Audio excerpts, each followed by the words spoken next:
Hello, motherfuckers. What's happening, hellraisers and harlots? Hey there, all my bad bitches and unproblematic niggas up, down, and all around the internet. It is I, the one, the only, Kimber Shan. Don't call me Kim Ho. It's okay to be extra because I tell it like it is. And welcome to A Quickie with Kimber Shan, the show that gives you the facts, foolery, the fuck-ups, tells you something, and drops some Kimspiration all in 20 minutes or less. Because who doesn't love a quickie? Welcome back to the show, everybody. Thanksgiving is Thursday, and as you become more aware of things and the meaning of this holiday, it's shifted a lot for me. I see it as just a time to spend with family. I don't even really call it Thanksgiving anymore. I call it the day that niggas eat, because the holiday is based on white men murdering natives and celebrating by eating turkey. It's basically genocide day. Repackaged as Thanksgiving. Now, the word genocide is still going on right here, right now, all the time. And if you've been living under a rock or something, you might not have heard. But if you are present in what's going on in the world, I'm sure you've heard about all the horrible things that are happening in Palestine, the horrible things that are happening in Congo, the horrible things that are happening in Sudan, and Lord knows where else it's happening. Genocide is happening in a lot of places. And the fact that, we're fortunate enough to live in America, somewhere that people can pretend not to care what's going on, is kind of crazy, because it could literally be anyone, especially if you're a person of color. If you're a person of color, genocide has affected you whether you want to admit it or not. And I will always stand up for what's right. I will always stand for being on the right side of history, because killing innocent people is evil, it's wrong, it's inhumane, and it will never stand. I will never say that that's okay. I don't care who has ties to Israel, who has what. Killing innocent people is wrong. So free Palestine, free Sudan, free Congo, free any people that are being oppressed, any people that are suffering from innocent lives being lost. It's wrong, and I hate how people try to act like it's not happening.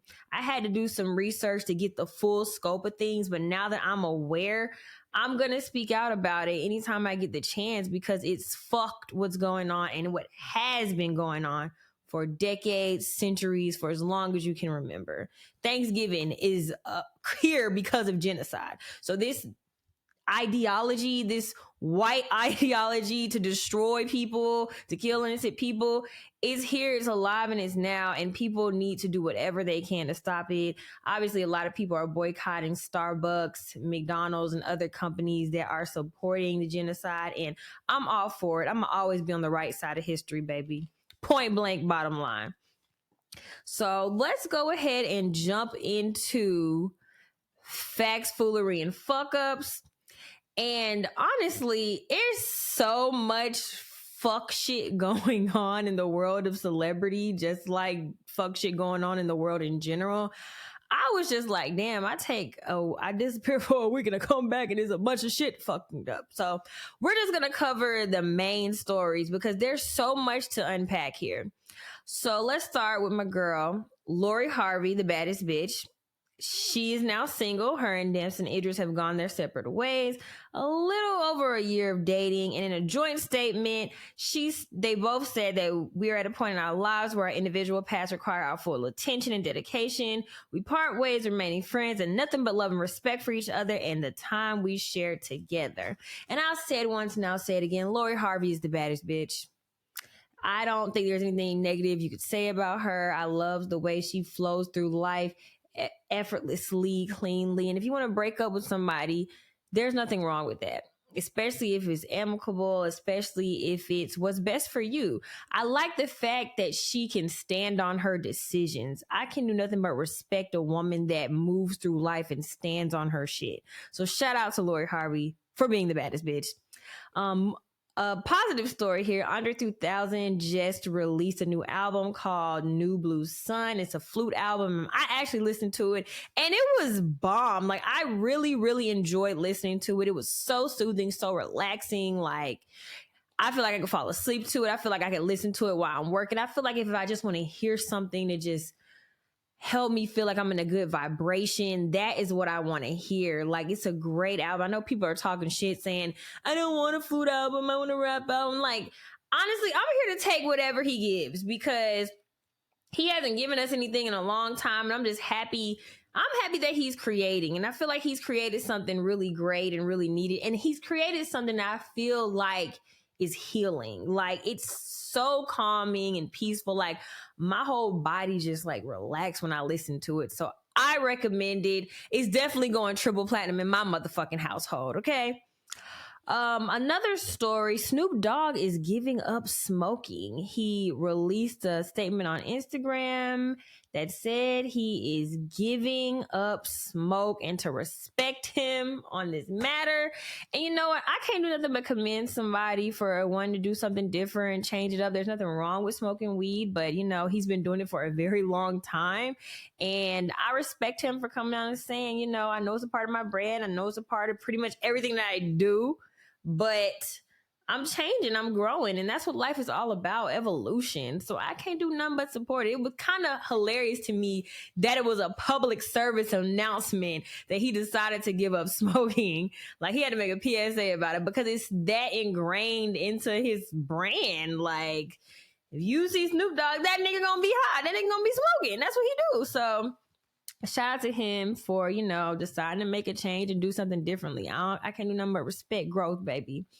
Something else funny that I saw was this guy's, it's a viral video of a man that got a beard BBL. Well, not a BBL, but he got a beard implant. He got the shit that y'all niggas get when y'all hairline flying back. He got it for his beard. So a beard transplant. And I'm here for this because I ain't never met a nigga whose life did not significantly get better when he got a beard. Like, the presence of a beard does something amazing for men. So if you can go out here and buy one, why the fuck not? It's like an instant glow up, an instant BBL effect. And if you can get one, why not? Think about how many people whose life has dramatically improved when they got a goddamn beard. Probably every nigga you know. Hell, every nigga you know looks 10,000 times better when they get a beard. So why the fuck not? I'm here for it. If you can do anything to make yourself feel better, baby, do it.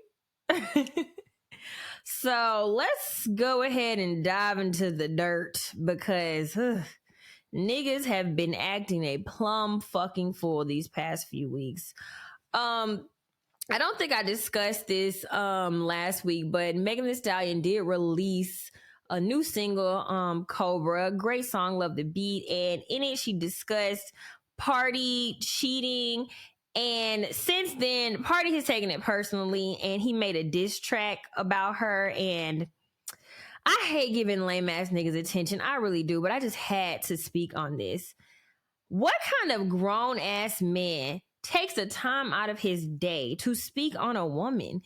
Any man that runs his mouth, talks that much, has so much shit to say is less than a man. He's not a man. He's a fucking bitch. If you speaking on a woman, you make a whole diss track about a woman, you're a fucking bitch. You're bitch made as fuck.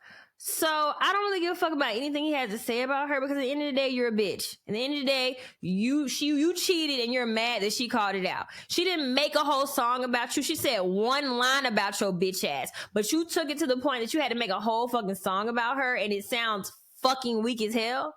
Like, you're a whole ass bitch, and the fact that you took the time out of your day, you got a whole new bitch and you taking the time out of your day to make songs about Megan. Nigga, you hurt. You butt fucking hurt. And you'll probably never get a bitch of that caliber ever a fucking again. And you should be glad that she even fucked with your ass in the first motherfucking place. But that's just a PSA to niggas, period. If you out here speaking on a woman, you're a bitch. Period. So let's move on to another bitch made nigga. Keke Palmer is seeking a restraining order against Darius Jackson and requesting sole custody of their 8-month-old son, Leotis. Palmer has accused Jackson of abusing her multiple times over the course of their 2-year relationship. In documents filed in the court system. And furthermore, the evidence was leaked. The video showcasing Darius abusing Keke, breaking into her home, abusing her, it's out there. And it's very disturbing. There is video evidence of him doing this. And because of that evidence, the court has granted her temporary full custody of the child. And honestly, Keke, I'm so sorry that you're going through this. I have always been a fan. I've always stand Keke Palmer. And the fact that this raggedy light-skinned man had the audacity to do this to her is insane, because like I've said before, we've never heard her name in any negative story until this fuck nigga got in the picture. And I just cannot stand anything worse than a fuck nigga out here terrorizing women, a bum nigga that ain't got no job, that ain't got shit going for his fucking self, out here terrorizing women. So fuck Darius Jackson, and I hope that Keke protects herself as well as her son, because you just seem like a fucking terrible person. You broke into her house, physically assaulted her. You're fucking sick and you belong under the goddamn jail. Keke's mom actually came out, and you know it had to be bad for Keke's mom to come out, because Keke's been in the industry for as long as I can fucking remember, and we don't see her mom. Her mom's in the background. So for her mom to come on IG and say that Darius Jackson's brother, Sharonis, he played in Insecure, is Dro. He played that fuck nigga Drew on Insecure. And it's crazy that he a fuck nigga in real life too. But she said that Sharonis was aware that Darius was abusive. And he even told her that he used to be like that. Ew. Why would you condone that? Why would you condone that? He tweeted some bullshit saying that Keke is vile and this is terrible, but he deleted that tweet because he knew he was on some fuck shit, and he knew that his brother fucking beat her. So now what? I just feel like people should be held accountable for their actions, and violence against women is probably on the very top of my list of things that I hate that I see people do. It really, really upsets me at a core level, and I hope that Keke is safe and protected away from this madness, because they just all seem like terrible people. And speaking of violence against women, probably the biggest story that everybody's been talking about over the past couple of days, I'm sure you've heard all the details, is Cassie filed a lawsuit against Diddy accusing him of rape, sexual abuse, physical abuse, assault, just god-awful things. And I read all 35 pages of the deposition, of the court documents, and I am here to tell you that man is guilty. That man is guilty. That man is guilty. That man is guilty. And before I get into all the raggedy details, I'm sure everybody has heard by now that they ended up settling the case literally the very next day, under 24 hours. As soon, the ink had not even dried on the lawsuit before the case was settled. And if that doesn't scream guilt, I don't know what the fuck does. So this is a civil case, and Cassie filed this case, and within 24 hours, Diddy submitted to the civil case because he know his ass is motherfucking guilty. The horrors that I read in this 35-page deposition were so sick and disturbing that I don't even want to say the things that it involved, but I have to. So to make a long story short, Cassie was 19 years old when Diddy pursued her. He was 37 years old, and that is already a huge red fucking flag. What kind of 37-year-old man is looking at a 19-year-old? He pretty much relentlessly pursued her, forced her into a relationship, forced her to sign a 10-album deal, and trapped her. He threw himself at her, forced her into his relationship, got her hooked on prescription drugs, and he would have these things called freak-offs in which he hired male prostitutes to have sex with her while he masturbated and watched. And this happened all the fucking time. And if she did not want to do it, he would beat her. He beat her relentlessly. She said she would have so much anxiety and be so upset and so sick. She would be throwing up and vomiting because she was just so sick and beat down. And he would continue to fucking beat her and force her to do this against her will. And that is the sickest, most vile, most disgusting shit that I have ever heard. She even outlines in the lawsuit specific occurrences where they were at an event or somebody said something to her, or some man, you know, she had a conversation with somebody and he proceeded to beat her, kick her in the face. She would have bruises, busted lip, black eyes, knots on her. He would send her away so nobody would see her or ask her about it. He literally trapped her and abused her in every way possible, mentally, physically, psychologically, financially. He took his power and controlled her every move. She could not leave if she even tried. And on one occasion, she tried to leave. He got mad and assaulted her, and it's on the cameras at a hotel. And he paid the hotel $50,000 to get the footage back. How can you escape someone like that? How can you run from somebody like that? How can you have any autonomy in your life when you're dealing with this type of sick ass motherfucker? There's literally nothing she could do. He backed her into a corner in every fucking way. And my disgust for him as a human being is at an all-time high. I've always kind of had like weird feelings about who he was as a person, but if this doesn't tell you that he is a demon, I don't know what the fuck else will. And I think, you know, if you having doubts or you feel like you don't know what the fuck is going on, read the 35 pages and I guarantee you'll have a fucking change of heart, because that shit was sick as hell. The beatings, the abuse, the financial abuse, the prostitution, the sex, like the shit he did to her was insane. And that's why he fucking paid the shit as soon as he could, because he did not want his dirty laundry to come all the way out. And honestly, I was kind of disappointed that she settled, because I wanted him burned at the fucking stake. I did. I wanted death and destruction, because that nigga got some bodies on him. It opened up so many conversations about what happened to Kim Porter, what happened to all the other people around that seemingly died and disappeared, but he the only motherfucker still out here standing. Honestly, fuck Diddy. Fuck Diddy. He's a terrible person. They go on and on and on and on and on. But let me just say, all these things that I'm saying are allegedly, because I don't want to get fucking sued. But that nigga's guilty. He did all that shit and then some. And I'm going to stand on what I fucking said, because he's a slime ball. He's a dirty ass nigga, and he will pay for his crimes. He might not be pursued to the fullest extent by Cassidy because she decided to settle, and God bless her, because she's been through enough. She lived this hell with this nigga for 13 fucking years. So honestly, free Cassie. Free Cassie from the oppression, from the bullshit that she dealt with for 13 motherfucking years. I don't have nothing negative to say about her. I'm just happy that she got out of this shit, and I hope she ran that nigga pockets for everything that he fucking had. But it just really upsets me the way the industry reacted to this. Everybody has been on complete fucking hush mode except a handful of people. And some of those people were some of the girls, and Danny Kane said something about it. Kimora Lee Simmons said something about you'll reap what you sow. And you know, Kimora was best friends with Kim Porter. So if she knows some shit about what the fuck was going down, Carisha has been dead ass quiet, and I'm sure she probably knew what the fuck was going on.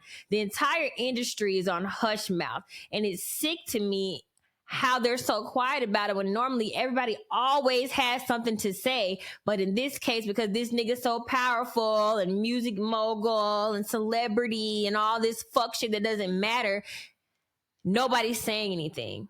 And it just really upsets me how people will run away from what's right or run away from the truth to protect their own interests. It's sad as hell. And I just hope that eventually this nigga ends up under the fucking jail, because the shit that he did to her, the shit that I'm sure he did to so many other people, he deserves to be punished for his crimes. Not even just financially. Yes, make his pockets hurt, but that nigga deserves to be in jail for the shit that he's done. The last thing I'm gonna say about it is fuck that nigga. Hopefully he will end up having to pay for his crimes, and I hope that the truth, the full truth, everything terrible that this nigga has done comes out. So, child, that was a lot. But let's move on to something positive, which is the next segment. Let me tell you something. So I've been doing a lot of deep thinking. I'm going on a journey where I find myself, get closer to myself, no matter what it takes by any means. And, one day I was laying in the bed and I just had a thought, and just all these things came to me. And I just felt like it would be so great for me to share them with you, because I think some of these things could really help anybody else out there that's struggling or trying to find themselves or just feeling lost. So, what I was thinking about is the fact that you are responsible for your life. You are responsible for your choices and your decisions. And change in your life can come down to making different choices. When conflict or issues arrive, you have that small moment in which you can choose to move differently than you would normally. It could come down to a mere couple of seconds where you could choose to not react the way you usually react to something, or do something different than what you usually would do. Life is all about choices. And you can just stop for a second and say, wait, old me would do this, but new me, better me, the me that I want to be, chooses differently. You can choose differently and change your entire story in a split second. That's all it comes down to, those little moments where you can say, you know what, I'm gonna do shit differently this time. I'm gonna switch it up this time. I'm not going to react this way this time. I'm gonna do some shit different and I'm gonna change. For example, I could say the old me would go off or become passive or shut down, but the new me, the me that I'm becoming, the me that I want to be, she faces issues head on. She does not run from her problems. She chooses herself. She does what the fuck she has to do, because running away from problems is little girl shit.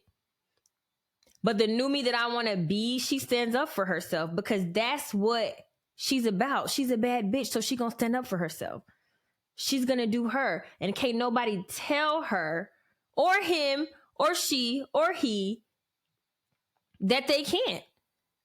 Nobody can tell you what you can't be or what you can't do or what you can't have, because it all comes down to your choices. We all have choices. Who do you choose to be? How can you choose better? What can you do to choose wiser? You are responsible for your life, and it's up to you to make those changes and make those choices to get better results. So that's what type of time I've been on. I've been on the type of time where I'm accepting responsibility for my life, and that I want to choose different and I want to do things differently to be a better me. That's where I'm with it, and I hope that hearing that can inspire you to make the changes that you need to make to become your best self. So let's move on to my last segment, Kimspiration. And my quote for today is, decide who you want to be and never stop pursuing it. And what that means is, you can be anything you want in this life. You just have to decide and be relentless about becoming that. No matter what it is, no matter what you want to do, no matter how you want to show up in this world, decide who you want to be and pursue it relentlessly every day of your life. And you will be that. I guarantee it. I promise it. That's just how this shit fucking works.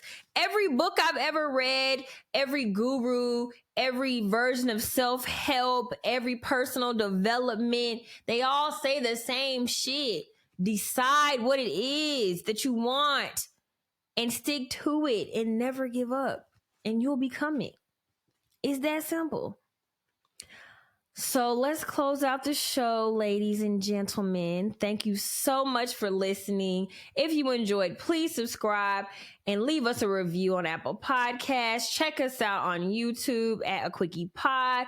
Follow at A Quickie Pod everywhere. Follow at The Kimber Shan Show everywhere. And remember my 3 principles: love yourself, respect yourself, and accept yourself. Bye.